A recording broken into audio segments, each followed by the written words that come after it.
بسم الله الرحمن الرحيم. الحمد لله رب العالمين، وأشهد أن لا إله إلا الله وحده لا شريك له، وأشهد أن محمدا عبده ورسوله صلى الله عليه وسلم وعلى آله وأصحابه أجمعين. أما بعد، أيها الإخوة المستمعون الكرام، قال المصنف رحمه الله تعالى: باب ما جاء أن الغلو في قبور الصالحين يصيرها أوثانا تعبد من دون الله. هذه الترجمة من التراجم المهمة في هذا الكتاب المبارك، نصحا للأمة وتحذيرا للعباد من هذا الباب، باب الغلو الذي يفضي بالإنسان إلى الشرك والضلال والباطل. وقد عقد رحمه الله تعالى هذه الترجمة لسياق ما ورد من الأدلة على أن الغلو الذي هو مجاوزة الحد في قبور الأنبياء وقبور الصالحين بالبناء عليها وتحري الصلاة عندها والذبح والنذر واتخاذها مساجد وغير ذلك من أنواع الغلو، فإنه يصيرها أوثانا تعبد، لأن هذا الغلو بتحري العبادة عندها صلاة أو ذبحا أو نذرا، وكذلك البناء عليها أو اتخاذها مساجد، يورث في قلب الإنسان نوع تأله وتعبد، ثم يدخل إلى قلبه الشرك شيئا فشيئا. ولهذا يجب على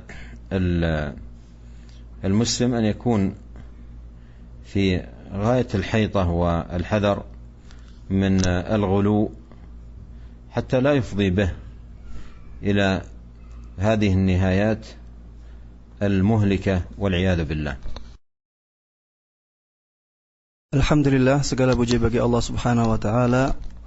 Salawat dan salam semoga selalu terlimpahkan kepada Nabi Agung Muhammad sallallahu alaihi wasallam beserta keluarga dan seluruh sahabatnya.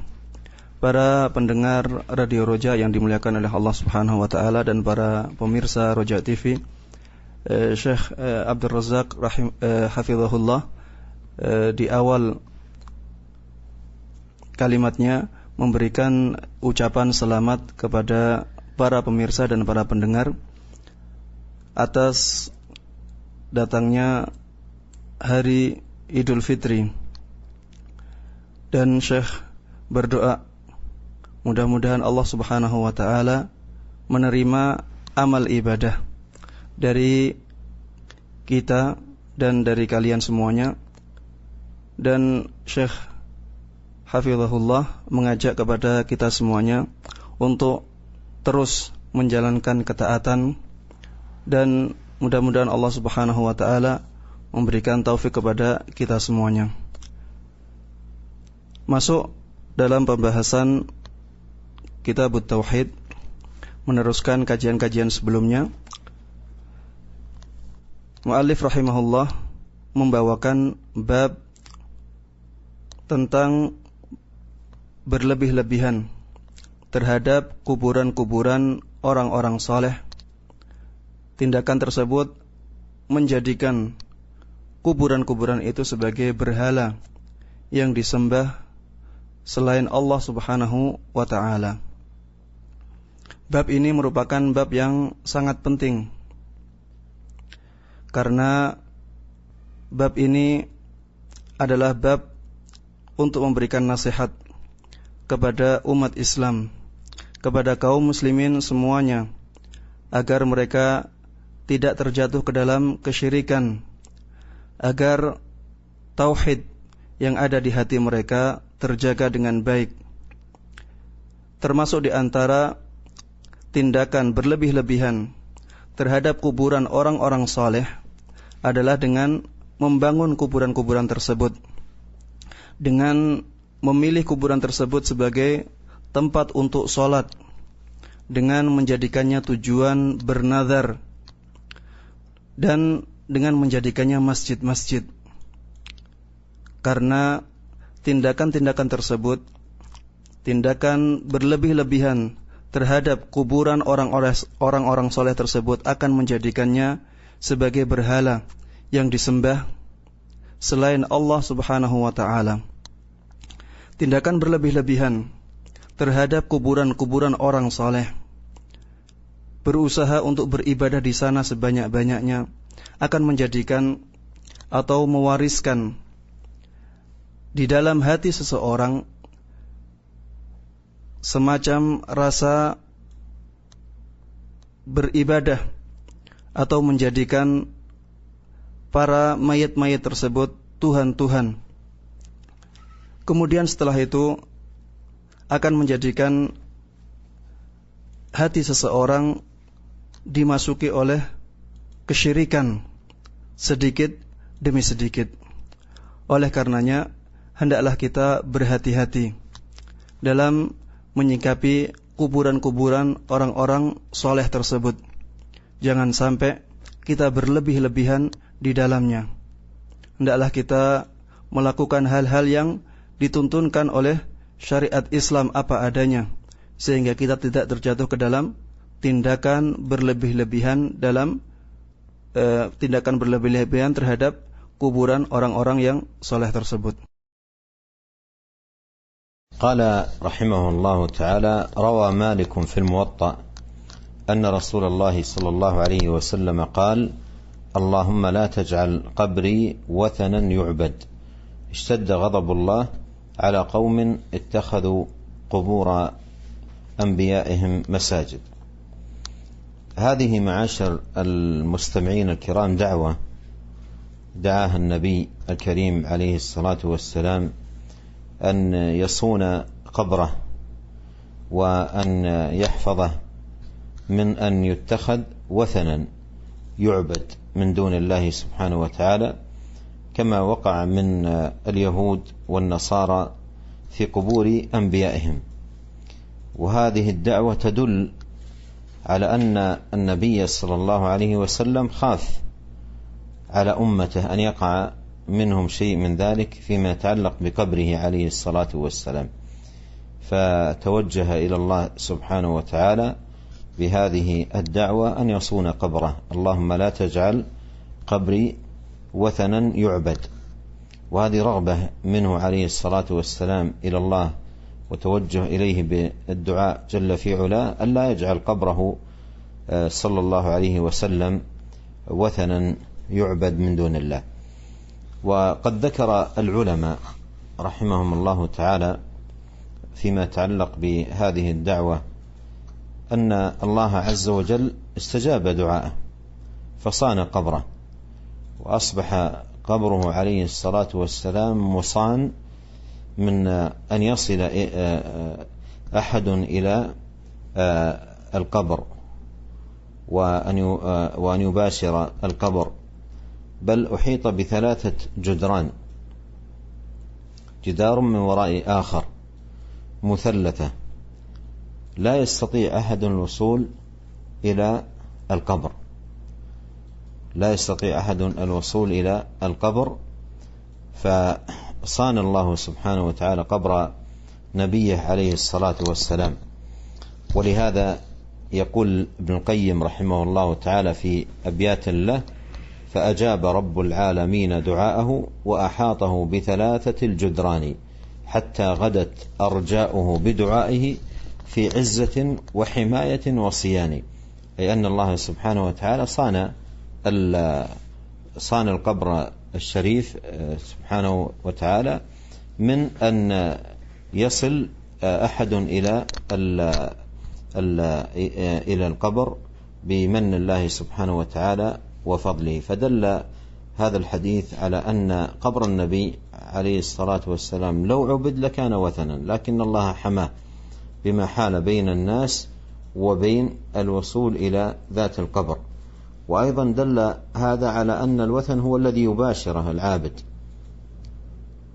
والله حمى قبر نبيه صلى الله عليه وسلم وصانه من ذلك كله.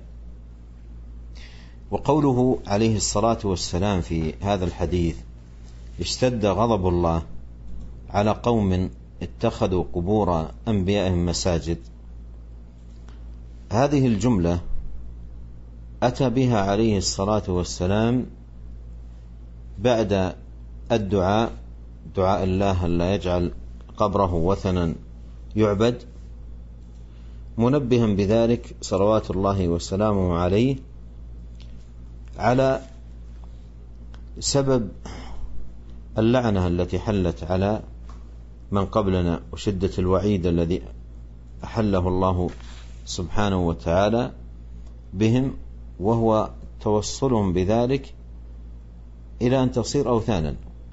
اتخذوا قبور أنبيائهم مساجد، هذا الاتخاذ لقبور الأنبياء مساجد أمر يوصل إلى اتخاذها معبودات من دون الله، وهذا فيه شاهد للترجمة أن الغلو في قبور الصالحين أي باتخاذها مساجد وتحري العبادة عندها يصيرها أوثانا تعبد من دون الله سبحانه وتعالى.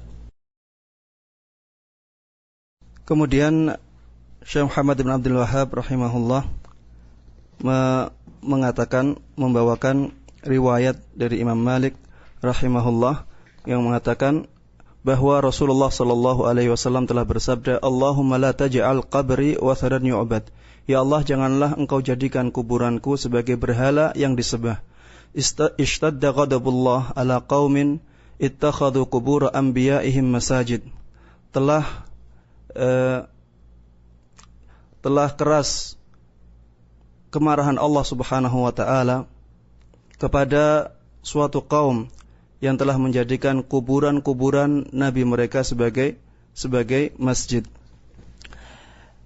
Ini merupakan doa yang dipanjatkan oleh Nabi sallallahu alaihi wasallam, memohon kepada Allah Subhanahu wa taala agar Allah Subhanahu wa taala menjaga kuburan beliau, agar kuburan beliau tidak dijadikan sebagai berhala yang disembah selain Allah Subhanahu wa taala, sebagaimana telah dilakukan oleh orang-orang Nasrani dan orang-orang Yahudi kepada nabi-nabi mereka. Doa ini menunjukkan ketakutan atau kekhawatiran Rasulullah sallallahu alaihi wasallam akan hal tersebut. Oleh karenanya Rasulullah sallallahu alaihi wasallam berdoa demikian agar kuburannya tidak dijadikan sebagai berhala yang disembah selain Allah Subhanahu wa taala. Dan para ulama telah menyebutkan bahwa Allah Subhanahu wa taala telah mengijabahi doa Rasulullah sallallahu alaihi wasallam ini. Oleh karenanya Allah Subhanahu wa taala menjadikan kuburannya terjaga. Kuburannya dijaga oleh Allah Subhanahu wa taala sehingga kaum muslimin, sehingga manusia tidak sampai kepada kuburannya tersebut.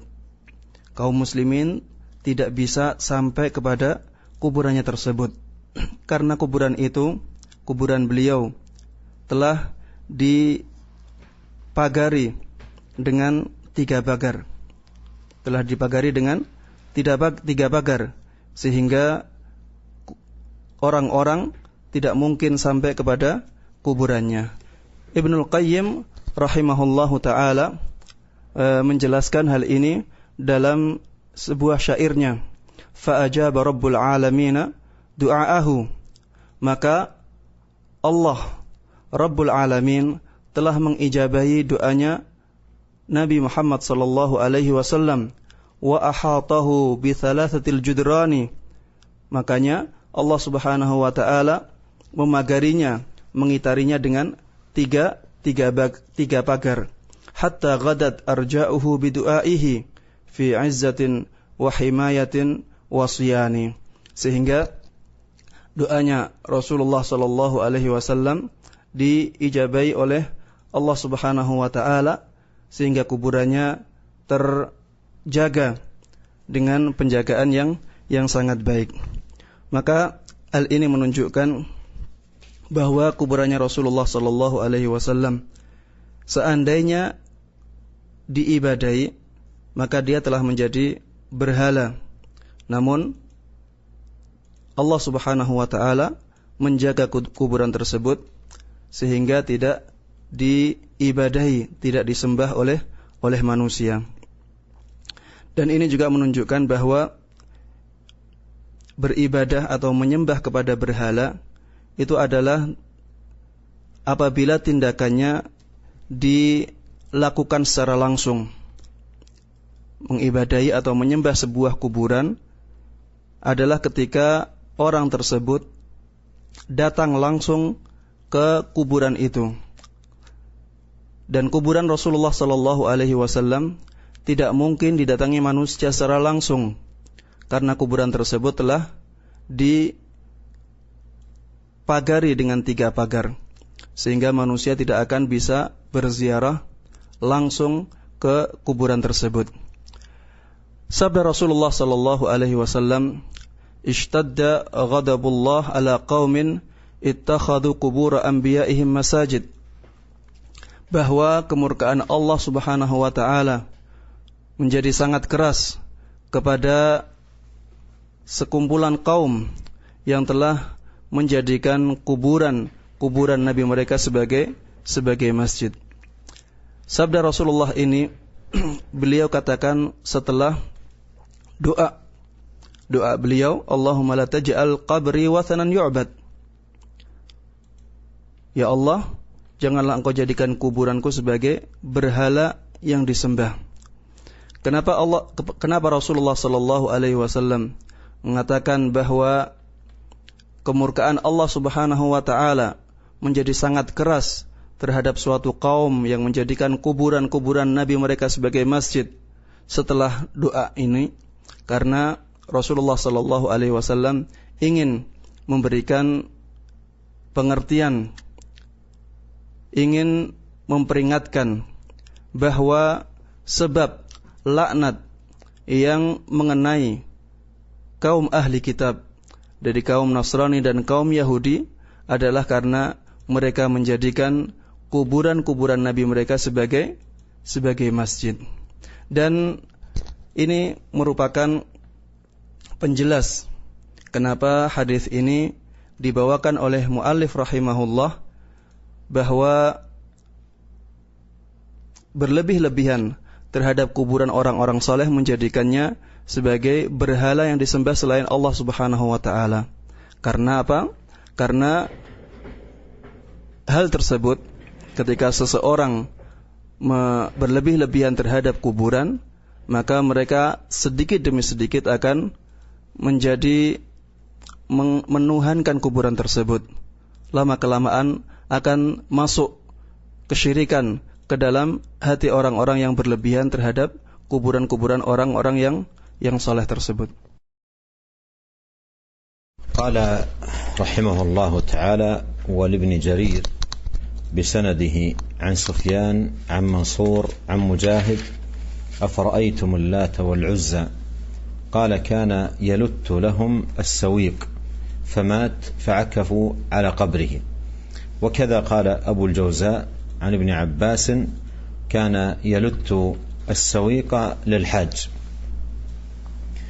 هذا الأثر في تفسير هذه الآية الكريمة فرأيتم اللات والعزى ساقه المصنف رحمه الله تعالى لما فيه من دلالة على الترجمة، من حيث أن الغلو في قبور الصالحين تصيرها أوثانا تعبد. فهذا الوثن الجاهلي الذي كان يعبد من دون الله واتخذ ندا من الأنداد وهو اللات في قولها فرأيتم اللات والعزى، هو في حقيقته كان رجلا في الجاهلية يحسن إلى الناس بصنع الطعام وتقديمه للحجاج وزوار بيت الله الحرام، فيطعم من يأتي من الناس ويقدم لهم السويق. وذكر أنه سمي بهذا الاسم اللات لأنه يلت السويق، أي يعجن السويق، وهو من الدقيق من القمح أو الشعير، يخلطه مع السمن ويهيئه ويقدمه للناس ويطعمهم هذا الطعام من باب الإحسان وتقديم الخير للناس. فلأجل هذا العمل الصالح الذي كان يعمله لما مات عكفوا على قبره، مثل ما جاء في الأثر، قال كان يلت لهم السويق فمات فعكفوا على قبره. هكذا قال مجاهد، وكذا قال أبو الجوزاء عن ابن عباس كان يلت السويق للحاج، كان يلت السويق للحاج. فتبين من خلال هذا الأثر أن سبب عبادة اللات من دون الله عز وجل هو الغلو في قبره، حتى صار وثنا يعبد، وهو من أكبر الأوثان التي كانت تعبد في الجاهلية. ومثل ذلك أيضا ما حصل في الرجال الصالحين من قوم نوح، ود وسواع. وفي الآية الكريمة في سورة نوح قال الله تعالى وقالوا لا تذرن آلهتكم ولا تذرن ودا ولا سواعا ولا يغوث ويعوق ونسرا. فهذه أسماء رجال صالحين ماتوا فعكف أقوامهم على قبورهم وبنوا على قبورهم الأبنية العالية، إلى أن آل الأمر بهم إلى أن اتخذوهم ملاذا يفزعون إليهم في الشدائد والكربات، واتخذوهم أندادا من دون الله سبحانه وتعالى. Ibnu Jarir rahimahullah mendatangkan dengan sanadnya dari Sufyan, dari Mansur, dan dari Mujahid, dalam firman Allah Subhanahu wa taala, "Afara'aitumul Lata wal Uzza?" Tidakkah kalian melihat berhala Lata dan Uzza? Dia mengatakan Lat adalah seseorang yang mencampur atau membuat adonan dari gandum yang diberikan kepada orang-orang yang haji. Kemudian orang ini meninggal, orang ini mati, orang yang soleh ini mati, dan manusia mengunjungi kuburan orang ini. Abul Jauza juga mengatakan dari Ibnu Abbas bahwa Lata seorang ini dulunya adalah seorang yang mencampur adonan gandum, jadi membuat makanan bagi seorang yang haji. Dari Ibnu Abbas juga, jadi orang ini adalah orang yang dulunya orang yang baik sekali. Dia memberikan kepada orang-orang yang haji makanan dari gandum. Hal tersebut diberikan kepada mereka dengan cuma-cuma. Kemudian orang ini meninggal, orang ini mati, dan karena kebaikan orang ini, manusia mendatangi kuburannya. Orang-orang mendatangi kuburannya sebagaimana dikatakan oleh Mujahid dan juga oleh sahabat Ibnu Abbas radhiyallahu anhuma. Ketika mereka mendatangi, kemudian mereka mengagungkan kuburan tersebut. Setelah itu, sehingga mereka bertindak berlebih-lebihan terhadap kuburannya Lata ini. sehingga akhirnya mereka menjadikan kuburan tersebut sebagai sesembahan selain Allah Subhanahu wa ta'ala. Athar ini menunjukkan bahwa tindakan berlebih-lebihan terhadap kuburan orang-orang yang saleh menjadikan orang-orang tersebut akhirnya menyembah kuburan-kuburan itu. Hal yang sama telah terjadi sebelumnya, yaitu pada orang-orang yang saleh dari kaumnya Nabi Nuh yang disebutkan oleh Allah Subhanahu wa ta'ala di dalam firman-Nya, wa qalu la tadharunna alihatakum wa la tadharunna wadda wa la suwa'a wa la yaghutha wa ya'uqa wa nasra. Mereka orang-orang kafir dari kaumnya Nuh mengatakan, janganlah kalian meninggalkan Tuhan-Tuhan kalian, Tuhan Wud, Tuhan Suwa', Tuhan Ya'ghuth, Ya'uq, Tuhan Nasra. Ini adalah nama-nama orang-orang saleh dari kaumnya Nabi Nuh. Orang-orang tersebut meninggal, kemudian orang-orang yang masih hidup ketika itu mengagung-agungkan kuburannya. Mereka mengunjungi kuburan-kuburan tersebut, bahkan mereka bermalam di sana. Mereka membangun kuburannya dengan bangunan yang tinggi, sehingga tindakan-tindakan itu lama-kelamaan menjadikan orang-orang tersebut sebagai Tuhan-Tuhan yang disembah selain Allah Subhanahu wa ta'ala. Oleh karenanya kaum muslimin yang dimuliakan oleh Allah Subhanahu wa ta'ala, jangan sampai kita berlebih-lebihan terhadap kuburan-kuburan orang-orang yang saleh. Karena tindakan berlebih-lebihan terhadap kuburan-kuburan orang yang saleh akan membahayakan tauhid kita, akan membahayakan akidah kita, akan menjerumuskan kita ke dalam kesyirikan. قال رحمه الله تعالى في خاتمة هذا الباب: وعن ابن عباس رضي الله عنهما قال: لعن رسول الله صلى الله عليه وسلم زائرات القبور والمتخذين عليها المساجد والسرج. رواه أهل السنن. هذا الحديث فيه اللعن، واللعن هو الطرد والإبعاد من الرحمة. وقوله في هذا الحديث زائرات القبور، الزائرات جمع زائرة، أي النساء اللاتي يزرن القبور، والحديث صريح في المنع من ذلك، وأن المرأة يحرم عليها زيارة القبور. وهذا قول أكثر أهل العلم، وذلك لأن المرأة ضعيفة ليست كالرجل، وزيارتها للقبور قد تخرجها إلى الجزع وتسخط النياحة والندب لما فيها من الضعف. المرأة ضعيفة.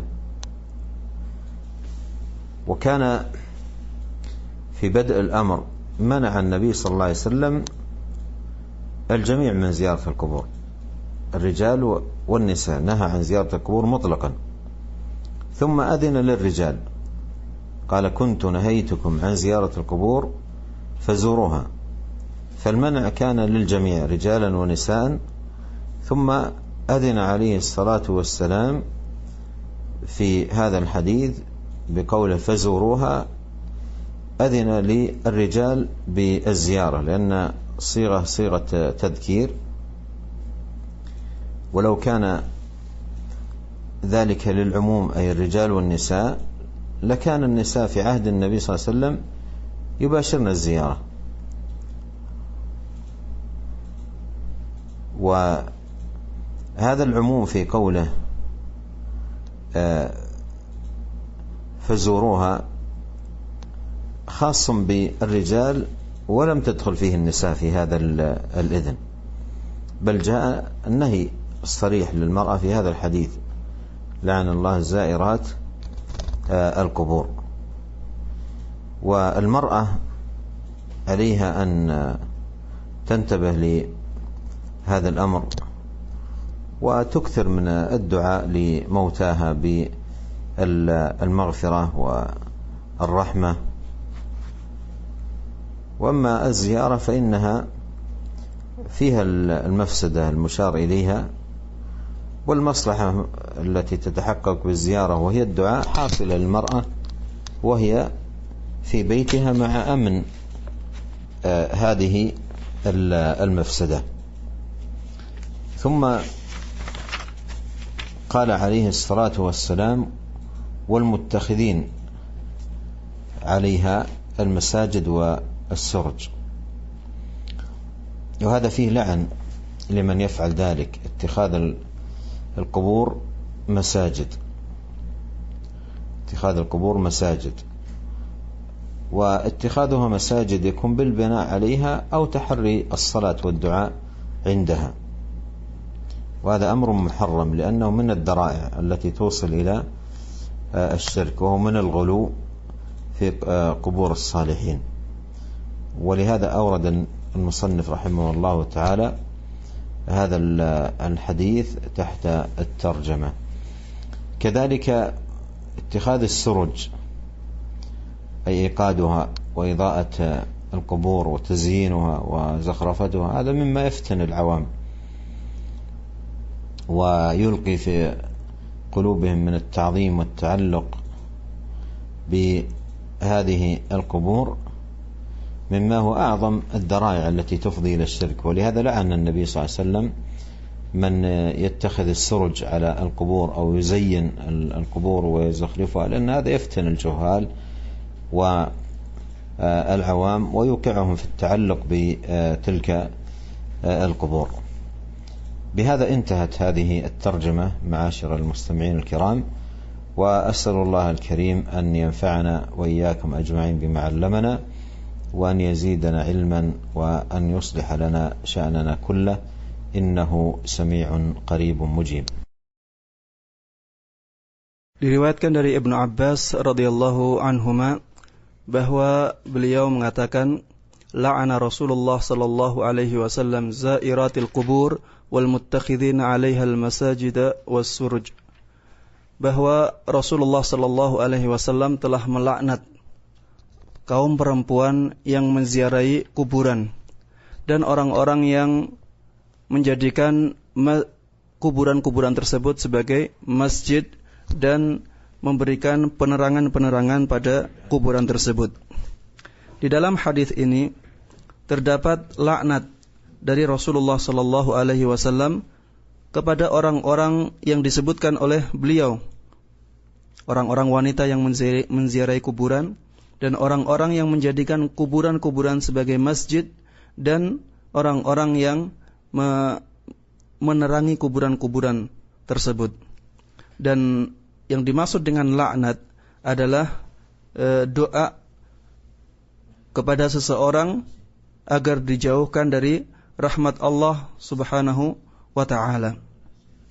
Makna zairat atau kaum perempuan yang berziarah, zairat adalah bentuk jamak dari zairah, yaitu seorang perempuan yang melakukan ziarah kubur. Hadis ini menjelaskan dengan sangat tegas tentang pelarangan ziarah bagi wanita, bahwa seorang wanita tidak dibolehkan untuk melakukan amalan ziarah kubur, dikarenakan perasaan wanita sangatlah lemah dan dikhawatirkan ziarah tersebut akan menyampaikan mereka atau menjadikan mereka menangis atau melakukan ratapan atau melakukan hal-hal yang dilarang oleh syariat Islam. Karena seorang wanita hatinya lebih lemah daripada seorang laki-laki. Di awal Islam, Rasulullah sallallahu alaihi wasallam melarang semua kaum muslimin untuk melakukan ziarah kubur. Yaitu dalam sabdanya, inni kuntu nahaitukum an ziyaratil kubur. Sesungguhnya aku telah melarang kalian semua untuk melakukan ziarah kubur. Kemudian Rasulullah sallallahu alaihi wasallam mengizinkan berziarah bagi kaum laki-laki saja. Fazuruha, yaitu dalam sabdanya fazuruha, maka hendaklah kalian menziarahi kuburan tersebut. Ini adalah izin dari Rasulullah sallallahu alaihi wasallam kepada kaum laki-laki saja, karena sigatnya atau lafalnya atau redaksinya adalah redaksi yang khusus mudzakkar, yaitu redaksi yang khusus bagi kaum laki-laki. Sehingga izin dari Rasulullah sallallahu alaihi wasallam ini khusus bagi kaum laki-laki, tidak mencakup kaum perempuan. Seandainya izin untuk berziarah ini mencakup kaum perempuan juga, maka seharusnya banyak dari kalangan sahabat perempuan di zaman Rasulullah sallallahu alaihi wasallam menziarahi kuburan. Namun ternyata tidak. Ternyata sahabat-sahabat perempuan di zaman Rasulullah sallallahu alaihi wasallam tidak melakukan ziarah kubur. Sehingga maksud dari izinnya Rasulullah sallallahu alaihi wasallam untuk berziarah adalah khusus bagi kaum laki-laki saja. Apalagi telah datang hadis yang sharih sebagaimana disebutkan oleh muallif di bab ini, hadis yang sangat tegas menjelaskan laknat Rasulullah sallallahu alaihi wasallam terhadap kaum perempuan yang menziarahi kubur. Maka hendaklah bagi kaum perempuan, kaum muslimat untuk berhati-hati dengan tidak menziarahi kuburan tersebut, karena hal tersebut akan menggeret mereka atau menjadikan mereka melakukan hal-hal yang tidak diizinkan oleh syariat Islam. Gantinya apa? Maka gantinya adalah hendaknya mereka memperbanyak mendoakan orang-orang yang sudah meninggal. Hendaknya kaum muslimat banyak berdoa untuk orang-orang yang sudah meninggal. Berdoa di rumah, berdoa di masjid. Intinya berdoa tidak harus dengan melakukan ziarah kubur. Hendaklah mendoakan orang-orang yang sudah mati agar mereka diampuni oleh Allah Subhanahu wa taala dosa-dosanya, agar mereka ditinggikan derajatnya, agar amal-amal mereka diterima oleh Allah Subhanahu wa taala. Dengan begitu maksud tujuan berziarah tercapai tanpa mereka harus melakukan hal yang dilarang oleh syariat untuk mereka. Tanpa mereka harus berziarah, mereka mendapatkan manfaat dari ziarah tersebut, yaitu dengan mendoakan sebanyak-banyaknya kepada kaum muslimin yang mendahului mereka. Perkataan Rasulullah sallallahu alaihi wasallam, wal muttakhidhina 'alaiha al-masajid was-suraj, laknat Allah ditimpakan kepada orang-orang yang membangun kuburan sebagai masjid dan orang-orang yang menjadikan penerangan-penerangan di kuburan. Ini adalah laknat Allah terhadap orang-orang yang menjadikan kuburan-kuburan sebagai masjid. Bagaimana menjadikan kuburan sebagai masjid? Yaitu menjadikan kuburan tersebut sebagai tempat ibadah. Sebagai tempat ibadah sebagaimana masjid digunakan sebagai tempat ibadah, dengan melakukan sholat di kuburan, dengan berusaha semaksimal mungkin untuk berdoa di kuburan, menjadikan kuburan tersebut sebagai tempat tujuan bernazar dan ibadah-ibadah yang lainnya. Ini adalah tindakan menjadikan kuburan sebagai masjid. Hal tersebut dilarang di dalam syariat Islam. Bahkan orang yang melakukannya akan mendapatkan laknat dari Allah Subhanahu wa ta'ala. Kemudian laknat Allah juga ditimpakan kepada orang-orang yang menjadikan atau membuat penerangan di kuburan-kuburan. Ini juga hal yang dilarang di dalam syariat Islam. Dan membuat penerangan di kuburan ini mewakili tindakan-tindakan menghias kuburan. Menghias kuburan adalah tindakan yang dilarang di dalam syariat Islam, karena hal tersebut akan menggiring manusia untuk menyembah kuburan tersebut, akan menjadi fitnah bagi orang-orang jahil, bagi orang-orang awam, sehingga menjadikan mereka mengkultuskan kuburan tersebut, menjadikan mereka berlebih-lebihan, menjadikan kuburan tersebut sebagai tempat-tempat yang dituju dalam berdoa, menjadikan kuburan tersebut sebagai tempat sembahan selain Allah Subhanahu wa ta'ala. Maka karena efeknya yang sangat berat ini, efeknya yang sangat besar ini, maka mereka mendapatkan laknat dari Rasulullah sallallahu alaihi wasallam. Rasulullah mendoakan laknat atas mereka.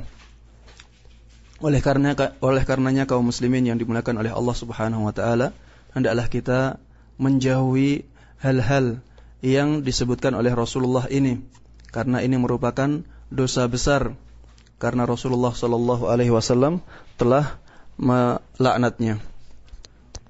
Demikian kaum muslimin yang dimuliakan oleh Allah Subhanahu wa taala, akhir dari bab ini, dan ini merupakan akhir dari kajian pada hari ini. Allahu taala a'lam.